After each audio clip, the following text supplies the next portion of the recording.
ህልም አይቻለሁ እኔ ጥሩ ህልም አያለሁ ብሎ ማውራት ምን ይሆናል?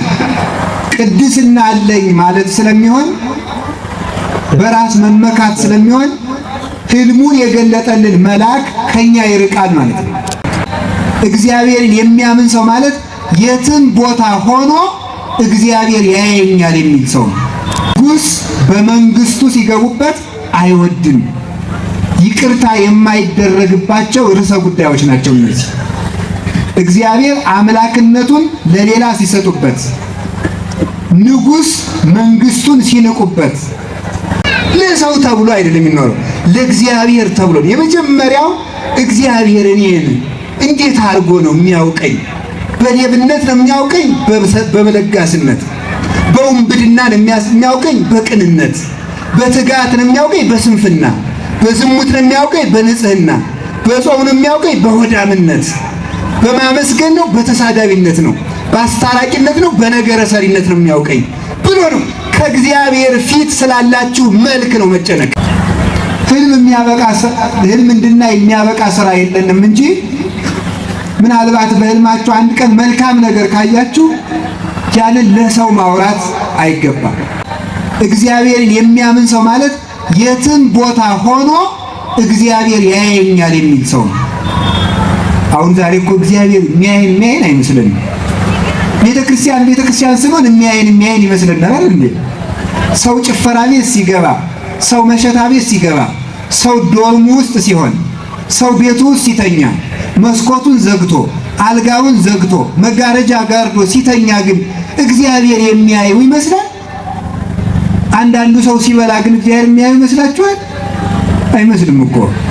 ከተራራ ተፈንቅሎ የመጣ ድንጋይ አሳክሎ ሲጎርስ እግዚአብሔር የሚያየው አይመስልም። አንዳንዱ ሰው ሲሳደብ እግዚአብሔር የሚያየው አይመስልም። ሲሰርቅ እግዚአብሔር የሚያየው አይመስልም። እግዚአብሔር ደግሞ የትም ቦታ ያያል።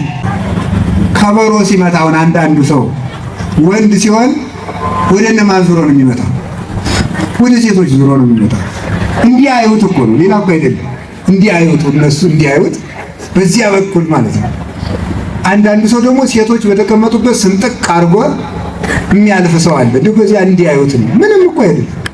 ስለዚህ ከበሮ እነገሌ እንዴት ነው የሚሉኝ፣ በነገሌ ምን ስዕል አለኝ እየተባለ ነው የሚመታው ማለት ነው።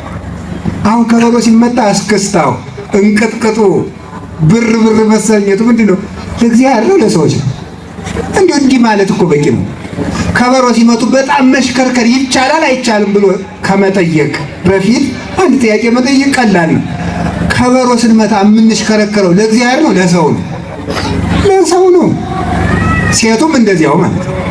ሴቱም ቢሆን ወንዶች እንዲያዩዋችሁ እያላችሁ ነው የምትኖሩት ሁሉ ይመስለኛል ነው። እንግዲህ አንድ ሰው ብር ይሰጠና ቤተክርስቲያን እገሌ 50 ሺህ ብር ሰጥቷል እልል በሉለት። ሰዎች አሁን ሰውየውም ከዚያ በኋላ ምንድን ነው ሌላ ቀን 10 ብር ሲሰጥ ዝም ብንል ዛሬ አንሶ ነው ያለጨበጨቡልኝ ማለት ይጀምራል ማለት ነው። እግዚአብሔር ይቀበለኛል ሳይሆን ሰዎች እንዴት አሉኝ ስለሆነ ማለት ነው። ሰዎች እንዴት አሉኝ፣ ሰዎች ተቀበሉኝ አልተቀበሉኝ። ሰውን መሰረት አድርጎ የሚሰራ ስራ ሰው ሲወድቅ አብሮ ይወድቃል፣ ሰው ሲፈርስ አብሮ ይፈርሳል። ሰውን እየተከተለ እግዚአብሔርን የሚከተል ሰው ይጠፋል። እግዚአብሔርን ተከትሎ ከሰው ጋር ይኖራል እንጂ ሰውን ተከትሎ ከእግዚአብሔር ጋር አይኖርም። ሰው ተሰባሪ ነው፣ ሰው ተሰናካይ ነው፣ ሰው ወዳቂ ነው። ጽኑ እግዚአብሔር ነው። ሩጫቸውን የጨረሱና እሱን የመሰሉ ቅዱሳንን ግን እንከተላቸዋለን። ያወጣቸው ባርነት ስንት ዓመት ነው የኖሩ ሲባል 215 ዓመት በባርነት ያለ ሀገራቸው ተሰደው 215 ዓመት የግብፅ ፒራሚዶችን እየሰሩ በባርነት ኖረዋል ማለት ነው። ወደዚያ ባርነት የወሰዳቸው ማን ነው ሲባል ራሳቸው ነው። የአባታቸው የያዕቆብ ልጆች 12ኛ ወንድማቸውን ዮሴፍን በምቀኝነት ምክንያት እሱ ከኛ የበለጠ ተወዳጅ ይሆናል፣ እኛን ሊገዛ ይችላል ብለው በመቅናት ወንድማቸውን ወደ ግብፅ ሽጠውታል። በ20 ብር አማካይነት ሽጠው ግብፅ እንዲሄድ አድርገውታል። እሱ መጀመሪያ አባቱ የወደው ነበረ። አባቱም ልዩ ልዩ ልብስ ያለብሰዋል። እንደዚሁም ደግሞ እግዚአብሔር ነገ ትልቅ ሰው እንደሚሆን ራእይ ህልም ያሳየው ነበረ። 11 ነዶዎች የገብስ ነዶ ለአንድ ነዶ ሲሰግድ ያይ ነበር። ጨረቃ ሲሰግድለት ይመለከት ነበረ። ከዋክብት ሲሰግዱለት ይመለከቱበት ነበር። ፀሐይ ሲሰግድለት ያያል። ይህንን ለአባቱ እየነገረ አባ እኔ ዛሬ ህልም አይቻለሁ። 11 ነዶዎች እኔ ለያስኳት የገብስ ነዶ። ለነገሩ የአሁን ዘመን ልጅ ገብስ ነዶ ማለት ምን ማለት እንደው የሚያውቅ አይመስለኝም። ታውቃላችሁ እንዴ? ካወቃችሁ ጥሩ። ስለዚህ ነዶ ማለት ገብሱ ታጭዶ አንድ ችቦ አይደለም። ምን እንግዲህ ካላጨዳችሁ እኔ ማስረዳት አልችልም። እንግዲህ ገብሱ ታጭዶ የሚታሰረው ማለት በሰውየው ችቦ ሞልቶ ተጨምሮበት የሚታሰር ሁለቱ ችቦ ማለት ነው። ስለዚህ እሱ ለያዘው ነዶ ሲሰግዱለት አየ። ይህንን ለአባቱ ተናገረ። አይ 11 ነዶዎች የተባሉት ወንድሞችህ ናቸው፣ እነሱ ይገዙልህ ይሆናል። ነገር ግን በምቀኝነት እንዳይጣሉ ህልም አየሁ አትበል። የልጅ ነገር ደግሞ ህልም ሲያይ እየወሰደ ለወንድሞች ይነግራቸው። አሃ ለካኛንም ልትገዛ ትወዳለህ፣ በእኛ ላይ ልትሾም ነው ብለው ይቀኑበታል። ሰው ህልም ሲያይ ለሰው ማውራት አይገባውም የሚባለው ለዚህ ነው። ህልም እንድናይ የሚያበቃ ስራ የለንም እንጂ ምናልባት በህልማችሁ አንድ ቀን መልካም ነገር ካያችሁ ያንን ለሰው ማውራት አይገባም።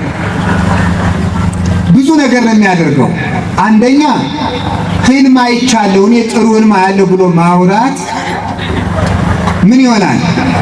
ቅድስና አለኝ ማለት ስለሚሆን፣ በራስ መመካት ስለሚሆን ህልሙን የገለጠልን መልአክ ከኛ ይርቃል ማለት ነው። ሁለተኛ ደግሞ እኛ ህልም አይቻለሁ ጥሩ ህልም አይቼ ብለን ለሰው ስንናገር ሰዎች እኛን እንደ ጸሎተኛ ስለሚቆጥሩን ስለሚያመሰግኑን ከሚመሰገን ሰው አጠገብ ደግሞ ሰይጣን ስለማይጠፋ ሰይጣን ወደኛ መምጣት ይጀምራል ማለት ነው። ሶስተኛ ደግሞ መልካም ህልም ስለራሳችን ብናይ ሰዎች በዚያ ምክንያት እኛ የምንጎዳ ስለሚመስላቸው ምቀኝነት ሊያድርባቸው ይችላል። በዚያ ምቀኝነት እኛን ሊያጠፉን ይችላል። እንዲህ ያለውን ነው ቅዱስ ዳዊት ይነብብ ኃጥእ በዘያስሕት ርእሶ፣ ኃጢአተኛ ሰው ራሱ የሚጠፋበትን ነገር ይናገራል የሚለው ለዚህ ነው። ኃጢአተኛ ሰው ራሱን የሚያሳስት ነገር፣ ራሱን የሚያጠፋውን ነገር ይናገራል ያለው ስለዚህ ነው። ስለዚህ ራሳችን የሚያጠፋን ነገር ሊሆን ስለሚችል አይነገርም። ዮሴፍ ይህን በመናገሩ ወንድሞቹ ለግብፅ ነጋዴዎች ሽጠው ከኢየሩሳሌም ወደ ግብፅ እንዲሄድ አደረጉት። እየሰማችሁ ነው አይደል? በእውነቱ ምንም አይነት ተሽከርካሪ ወደ ጉባኤ መምጣት የለበትም። እኛም ተሳስተን ነው ወደ መሀል የገባን እንጂ እኛንም ይቀርባሉ። በእርግጥ እኔ አልፈለኩም አቁሙ ብያለሁ፣ ልጁም አቁሞታል። ስለዚህ ወደ ጉባኤ መሀል ተሽከርካሪ አይገባም። አሁን ልባችሁን እናንተ ወደዚህ አድርጉት። ከቃሉ ጋር ናችሁ ምዕመናን? እግዚአብሔር ከሁላችን ጋር ይሁን። ወንድማቸውን በምቀኝነት ሸጡት ወደ ግብፅ ነጋዴ። ለግብፅ ሽጠውት ከሄዱ በኋላ ምንድነው የተደረገው? ወንድማችንን ቀበሮ በልቶታል ብለው ልብሱን በግ አርደው በልተው የበጉን ደም ቀብተው ለአባቱ ወንድማችን ቀበሮ በላው እኮ አሉ። ልብሱም ይኸው ቀበሮ በልተው ይኸው ልብሱ ደም ነክቶታል ብለው ልዙም አባቱ አይኑ እስከሚጠፋ አለቀሰ። ልጄ ሙቷል ብሎ ዮሴፍ ተሸጠ። ተሽጦ ከሄደበት ሀገር ደግሞ ታማኝ እንዲሆን መልከኛም ስለነበረ ጥበበኛም ስለነበረ የገዛው የግብፅ መስፍን የቤቱ ምሰሶ፣ የቤቱ ገንዘብ ቤት፣ የቤቱ አልጋ አንጣፊ ጭምር አደረገው። እግዚአብሔር በባዕድ አገር ዘመድ መስጠት ያውቅበታልና። አብ ወልድ መንፈስ ቅዱስ ይስሕቡ፣ አብ ወልድ መንፈስ ቅዱስ ያለምዱ። አብ ወልድ መንፈስ ቅዱስ ሰውን ከሀገሩ አውጥተው ወደ ሌላ ሀገር ይስቡታል። አብ ወልድ መንፈስ ቅዱስ ያለምዱ። በተሰደደበት ሀገር ዘመድ አግኝቶ ሰዎች ዘመድ ዘመድ ብለውት ከብሮ እንዲኖር እንዲለምድ ያደርጉታል። ስለዚህ በዚያ ዘመድ ዘመድ እየተባለ እንዲኖር አደረገው እግዚአብሔር።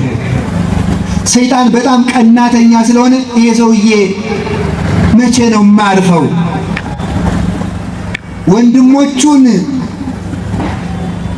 የወንድሞቹ ገዥ እንደሚሆን ራእይ ቢያይ በወንድሞቹ አማካኝነት ተሽጦ እንዲሄድ አደረኩት። የግብፅ ባሪያ እንዲሆን አደረኩት።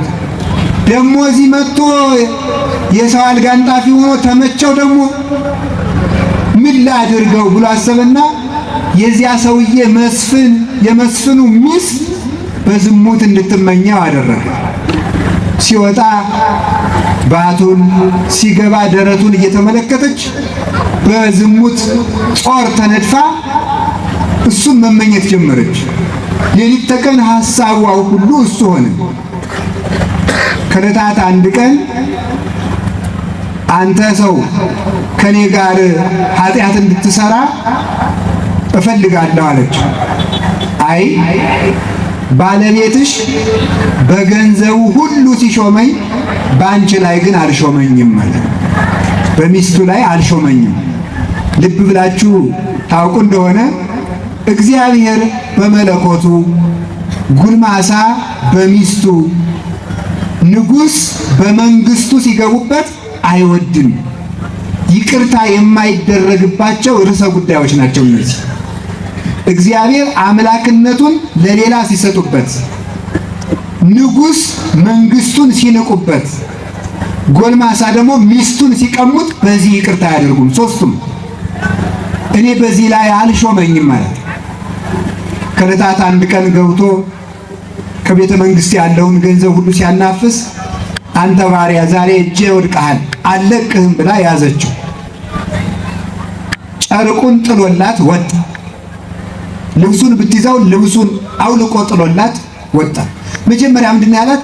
እንዴት በእግዚአብሔር ፊት እንዲህ ያለ ክፉ ነገር እሰራለሁ አለ። በእግዚአብሔር ፊት እግዚአብሔርን የሚያምን ሰው ማለት ምን አይነት ሰው እንደሆነ ታውቃላችሁ?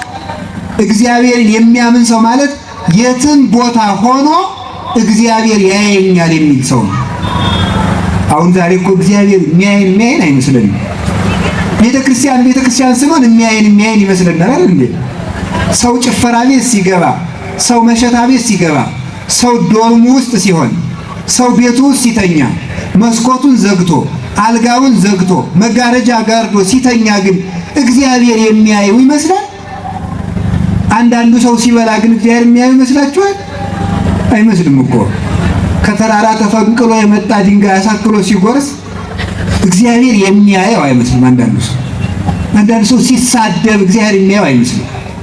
ሲሰርቅ እግዚአብሔር የሚያየው አይመስልም። እግዚአብሔር ደግሞ የትም ቦታ ያያል። እግዚአብሔር ዲያቆኑ ቅዳሴ ላይ ምንድን ነው የሚለው? ማንም ከዚህ መካከል በክፋት እንዳይኖር ተጠንቀቁ እግዚአብሔር ያያልና ነው የሚለው። ማንም በዚህ ቤተ ክርስቲያን ውስጥ በክፋት እንዳይኖር ተጠንቀቁ እግዚአብሔር ያያል። ቤተ ክርስቲያን ትክክል ነው፣ ግን ታክሲ ውስጥ እግዚአብሔር ያያል ትላላችሁ? መኪና ውስጥ እግዚአብሔር ያያል ትላላችሁ? ስራ ቦታ ቢሮ ውስጥ ስትሆኑ እግዚአብሔር ያያል ትላላችሁ? ነጋዴዎች ሱቅ ውስጥ እግዚአብሔር የሚያያቸው ይመስላሉ? አይመስሉም። እግዚአብሔር ቤተ ክርስቲያን ስንመጣ እግዚአብሔር የሚያየን መስሎን አቤቱ ጌታዬ ማረኝ፣ አቤቱ የሆነ ሰው እንኳን አጠገባችን ክፉ ነገር ቢናገር ምን ለምንለው? አንተ እግዚአብሔርን አትፈራም? ቤተ ክርስቲያን እኮ ነው ያለው፣ ዝም በል እንበል። እሺ ቤተ ክርስቲያን ውስጥ እግዚአብሔርን አትፈራም ወይ እንበል። መንገዱ የሰይጣን ነው እንዴ? ቤታችን የሰይጣን ነው እንዴ? ቤተ ክርስቲያን ብቻ እኮ አይደለችም የእግዚአብሔር። ለእግዚአብሔር ምድር በምላ ዓለምኒ ወኩሎሙ እለ ይነብሩ ውስቴታ። መዝሙር 23 ላይ ምድር በሞላዋ የእግዚአብሔር ናት ነው የሚለው። ምድር በሞላዋ የእግዚአብሔር ናት። ቤት ውስጥ እግዚአብሔር አለ። ለዚህ ነው አረጋዊ መንፈሳዊ የሚባል የቤተ ክርስቲያን አባት ምን ይላል? ብቻዬን ነኝ ብለህ ቤትህ ውስጥ ራቁትህን አትተኛ፣ ሰው ባያይህ እግዚአብሔር ያይሃልና። ሰው ባያይህ እግዚአብሔር ያይሃል። ጠባቂ መልአክህ ያይሃል። ሰዎችን ማታለል ብትችል እግዚአብሔርን አታታልለው። አለቃህን ብታታልለው እግዚአብሔርን አታታልልም። ሚስትህን ብታታልላት እግዚአብሔርን ማታለል አይቻልም። ባሎቻችሁን ብታታልሉ እግዚአብሔርን አታታልሉትም። የምትመሩትን ሕዝብ ብታታልሉ እግዚአብሔርን ማታለል አይቻልም። የዕቃ የምትሸጡለትን ሰው ብታታልሉት እግዚአብሔር አባይ ሚዛን፣ ሐሰተኛ ሚዛን በእግዚአብሔር ዘንድ አጸያፊ ነው ይላል። በስፍር የሚሰርቁ፣ በሚዛን የሚሰርቁ፣ ቤት ዘግተው ክፉ ምክር የሚመክሩ፣ የከንፈር አምልኮ እያመለኩ በልቡናቸው ተንኮል የሞላባቸው ሰዎች እግዚአብሔርን አታይም አትሰማም ብሎ መሳደብ ነው። ስለዚህ ወጣቶች፣ ወንድሞቻችን፣ እህቶቻችን የትም ቦታ ኃጢአት ስሩ የሚል ሕሊና ሲያያችሁ ሲመጣባችሁ እግዚአብሔር ያየኛል ማለት አለባችሁ። እስኪ በሉ ማን ያየኛል ያላችሁት? እግዚአብሔር ያየኛል ነው የሚባለው በእውነቱ ማለት ነው። ዮሴፍ በወጣትነት ዘመኑ እግዚአብሔር ያየኛል ያለ ሰው ነው። ወጣትነት ዘመን እሳት የሚመራው ዘመን ስለሆነ እግዚአብሔርን ማሰብ ካልተቻለ እጅግ አደገኛ ነው፣ ያሰጥማችኋል። ታዲያ ልብሱን ጥሎላት ሄደ፣ ታሰረ።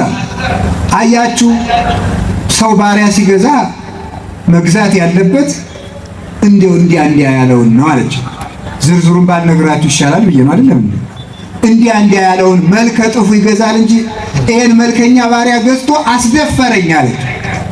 የራሷ ናት እንግዲህ ጉድ እንደዚህ ያለችው። አስደፈረኝ እኮ አለ።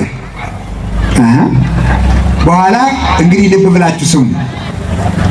ልብሱ የሷን ልብስ ቀደደችው። ይሄ ደፋር ባሪያ እኔን እደፍራለሁ ሲለው ልብሴን ቀዶት፣ የሱን ልብስ ደግሞ ስታገል ቀድጀው አለ። የሱ ልብስ የተቀደደ በኋላው እንግዲህ እግዚአብሔር ያሳያችሁ ማለት ነው። በኋላው ከዚያ ምን አሉ ፈራጆቹ? እንዲህ አሉ፣ አይ መቼም የንግሥት ፍርድ አይጣስም እንጂ ነገሩ ሲያንቺ ነው የሚመስል። ምክንያቱም እሱ አንቺን አስገድዶ ቢሆን የሱ ልብስ በፊቱ በኩል ነበር የሚቀደደው። ስለዚህ ሩጦ ሲወጣ ነው ነገሩ የቀደድሽበት። ግን ምን ይደረጋል፣ ተሹመሻል፣ ጊዜ ሰጥቶሻል ብለው አሰሩላት። ደስ ይበላት ተብሎ ማለት ነው። ዛሬ እኮ የሆነ ባለስልጣን እንዳይከፋው ተብሎ ያላበሳቸው መከራቸውን የሚያዩ ሰዎች አሉ። እነገሌን ደስ እንዲላቸው ተብሎ የሚታሰር ሰው አለ። እነገሌን ደስ እንዲለው ተብሎ የሚገደልም አይጠፋም። ይሆናል አላየውም፣ ግን ሳይኖር አይቀርም። እነገሌን እንዳይከፋቸው፣ ከሚከፋቸው ይሙት፣ 3 ሰው ይሙት አይደል? እግዚአብሔር ይወዳችሁ። እግዚአብሔር ማንንም ለማዳን ማንንም አይገድልም። ፖለቲካ ግን ቢሆን ምን ይባላል? ፖለቲካ ቢሆን ግን የተወሰነ ሰው ከሚረበሽ የተወሰነ ሰው እንግደል ነው ሊባል ይችል ይሆናል። ሰምታችኋል አይደለም? ይገባችኋል ማለት የሆነ ሰው ለማትረፍ የሆነ አይታችኋል አይደል? አሁን ብዙ ጊዜ ልናገር እንድቶ እሺ ባትሉኝም እናገራለሁ። ከበሮ ሲመታውን አንዳንዱ ሰው ወንድ ሲሆን ወደ እነማን ዙሮ ነው የሚመጣው? ወደ ሴቶች ዙሮ ነው የሚመጣው። እንዲያዩት እኮ ነው፣ ሌላ እኮ አይደለም። እንዲያዩት፣ እነሱ እንዲያዩት በዚያ በኩል ማለት ነው። አንዳንዱ ሰው ደግሞ ሴቶች በተቀመጡበት ስንጥቅ አድርጎ የሚያልፍ ሰው አለ። ደግሞ በዚያ እንዲያዩት ነው፣ ምንም እኮ አይደለም። ስለዚህ ከበሮ እነገሌ እንዴት ነው የሚሉኝ፣ በነገሌ ምን ስዕል አለኝ እየተባለ ነው የሚመታው ማለት ነው። አሁን ከበሮ ሲመታ እስክስታው፣ እንቅጥቅጡ፣ ብር መሰኘቱ ምንድን ነው? ለእግዚአብሔር ነው ለሰዎች ነው? እንዲህ ማለት እኮ በቂ ነው። ከበሮ ሲመቱ በጣም መሽከርከር ይቻላል አይቻልም ብሎ ከመጠየቅ በፊት አንድ ጥያቄ መጠየቅ ቀላል ነው። ከበሮ ስንመታ የምንሽከረከረው ለእግዚአብሔር ነው ለሰው ነው? ለሰው ነው። ሴቱም እንደዚያው ማለት ነው። ሴቱም ቢሆን ወንዶች እንዲያዩዋችሁ እያላችሁ ነው የምትኖሩት ሁሉ ይመስለኛል ነው እንግዲህ። እንዲያውም አንድ ጸሐፊ ምን ብሏል መሰላችሁ? የወንድ ልጅ ፍላጎት ማወቅ ከፈለግ ሴትን መመልከት ነው ይላል። ምን ማለት ይመስላችኋል? የምትለብሱት ወንዶች እንዴት ነው አድርገው የሚያስቡኝ እያላችሁ ነው። ጸሐፊው ነው ያላልኩ። እንዴት አድርገው የሚያስቡኝ ደስ እላቸዋለሁ አልላቸውም እያሉ የሚለብሱ ማለት ነው።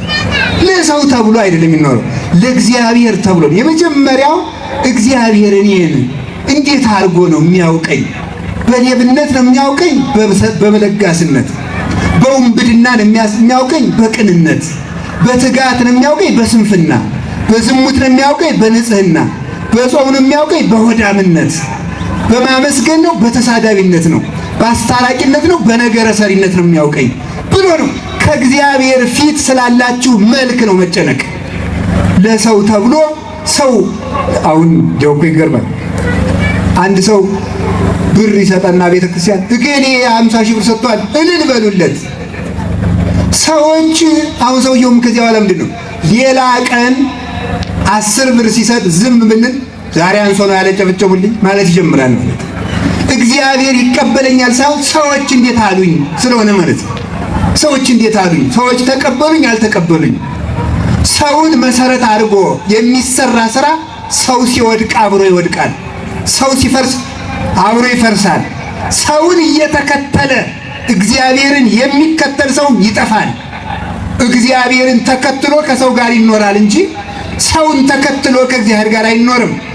ሰው ተሰባሪ ነው፣ ሰው ተሰናካይ ነው፣ ሰው ወዳቂ ነው። ጽኑ እግዚአብሔር ነው።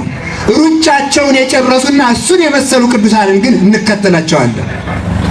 አሁን ለዚህች ሰው ተብሎ ያ ጻድቅ ሰው ታሰረ። በኋላ እግዚአብሔር አልተወውም። ከእስር ቤት ውስጥ እያለ ደግሞ ህልም የመፍታት ጸጋን ሰጠው እግዚአብሔር። እስር ቤት ሊያወጣው ሲፈልግ ማለት ነው።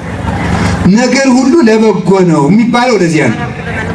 ነገር ሁሉ ለበጎ ነው። እስኪ በሉ አንድ ጊዜ ምመናን፣ ነገር ሁሉ ለምንድን ነው? ለበጎ ነው። መታሰርም መጨነቅም ሰዎች ሁሉ ተሰብስበው ውሸታም መሆናቸውም ግድ የለም፣ መልካም ነው። 11 ወንድሞች ነበሩ። 11ዱም ጨካኞች፣ 11ዱም ውሸታሞች፣ 11ዱም ደግሞ አሳልፈው የሚሰጡ ናቸው። ኢትዮጵያ ውስጥ 110 ሚሊዮን ህዝብ ካለ 110 ሚሊዮን 109 ሚሊዮን 999 ሺህ ሰው ውሸታም ሆኖ አንድ ሰው ቢተርፍ እንኳን ይሄም ቢሆን ለበጎ ነው። ይሄም ቢሆን ለበጎ ነው። እግዚአብሔር በአንድ ሰው መፍትሄ ስለሚያመጣ ማለት ነው። አሁን ሰው በጣም የጨካኞችና የክፉ ሰዎች መብዛት እያስጨነቀው ነው። ብዙውን ሰው አለቀልን ብሎ ወደ መወሰንም እየደረሰ ነው። አንዳንድ ሰው ከዚህ በኋላማ ምን ቀረን እያለ ነው። እግዚአብሔር ሁሉም ክዶ አንድ ሰው ቢቀርም በዚያ መፍትሄ የማምጣት ኃይል ያለው አምላክ ነው እግዚአብሔር።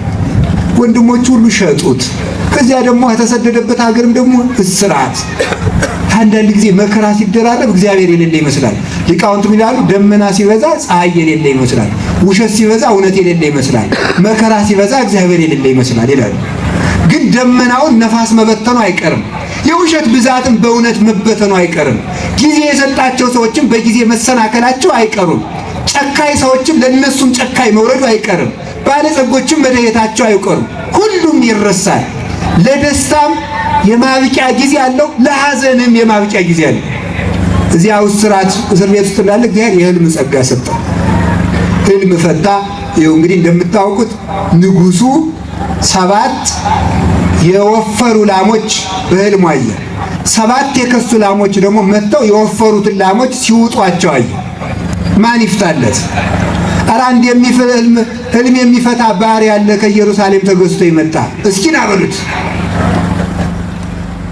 አንተ ህልሜን የምትተረጉምልኝ አለው። ንጉሥ ህልም የሚተረጉም እግዚአብሔር የገለጠለት ነው አለው። መጀመሪያ ሃይማኖቱን ሰበከ።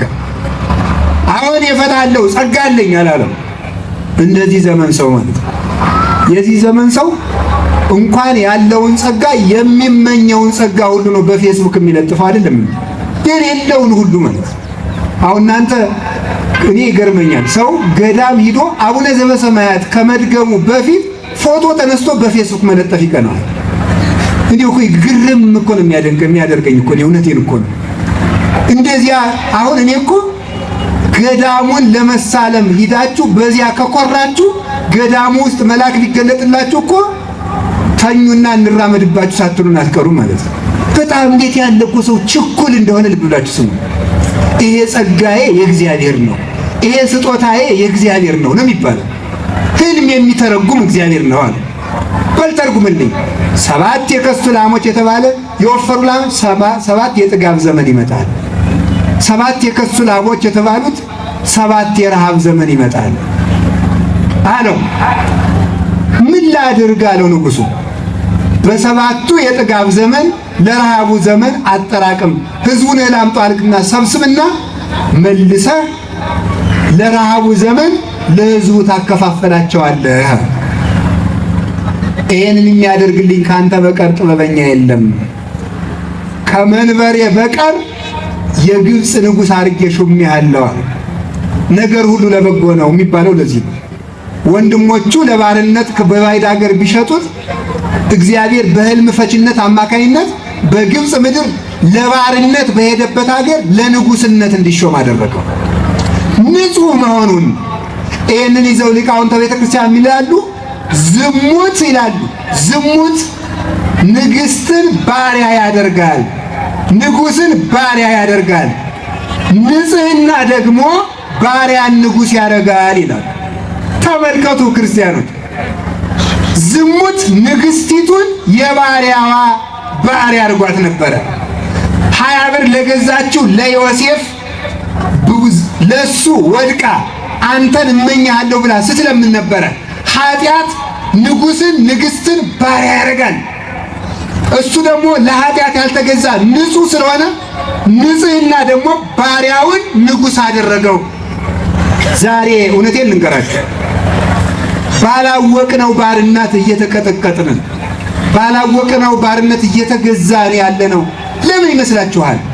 ባርነትን ያመጣብን፣ ስደትን ያመጣብን፣ መፈናቀልን ያመጣብን፣ ረሃብን ያመጣው ምን ይመስላችኋል? ኃጢአት ነው የመከራ ባሪያ ያደረገን። ንጽህና ስለሌለን ነው። ንጽህና ከባርነት ያወጣል። እውነቴን ልነግራችሁ፣ አሁን ከተጋረደብን መከራ እንድንወጣ ከፈለጋችሁ መፍትሄው ምንድነው ብትሉኝ፣ ንጹህ መሆን፣ መንጻት።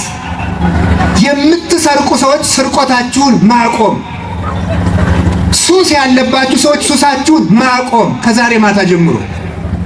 ሌብነት ያለባችሁን ጦሜን እግዚአብሔርን ይዤ እሞታለሁ፣ እግዚአብሔርን አጥቼ ከምጠግብ እግዚአብሔርን ይዤ በራብ እሞታለሁ ካላችሁ፣ ተንኮለኛነትን ከተዋችሁት፣ ነገረ ሰሪነትን ከተዋችሁት፣ እርግጠኛ ሆኜ የምናገረው እዚህ የተሰበሰበው ሰው እኔንም ይጨምራል። እዚህ የተሰበሰበው ሰው ብቻ ንጹህ ከሆነ ኢትዮጵያ የሰላም ነፃነት ታገኛለች። እመኑኝ፣ ይሄን እግዚአብሔር ያደርግልናል። ግን አልነጻንም፣ ጉድፍ አለብን። ያ ጉድፍ መራገፍ አለበት። የሆይ ሆይታ ሃይማኖት አይደለም ያለን፣ የቅድስና ሃይማኖት ነው። አሁን ጥምቀት መጥቷል። እንግዲህ ጥምቀት ሲመጣ ተሰብስበን እልል ስላልን መፍትሄ የምናመጣ እንዳይመስላችሁ። እልል ስላልን፣ ስላጨበጨብን፣ ምንጣፍ ስላነጠፍን፣ መጋረጃ ስለጋረድን፣ ታቦቱን አጅበን ስላስገባን ብቻ መፍትሄ አይመጣም። የሚቀድመው መንጻት ነው። እልልታ መስዋዕት ነው። ማህሌት መስዋዕት ነው። ቅዳሴ መስዋዕት ነው። ዝማሬው መስዋዕት ነው። የወጣቶች ማስተባበር ሁሉ መስዋዕት ነው። በጥምቀት ሁሉም ሰው መስዋዕት ይሰዋል። ግን ከመስዋዕት በፊት ምን እንደሚቀድም ንገራችሁ። ወነጸረ እግዚአብሔር ላይለ አቤል ወላይለ መስዋዕቱ፣ ወይነጸረ እግዚአብሔር ላይለ ቃየል ወላይለ መስዋዕቱ። እግዚአብሔር ወደ አቤልና ወደ መስዋዕቱ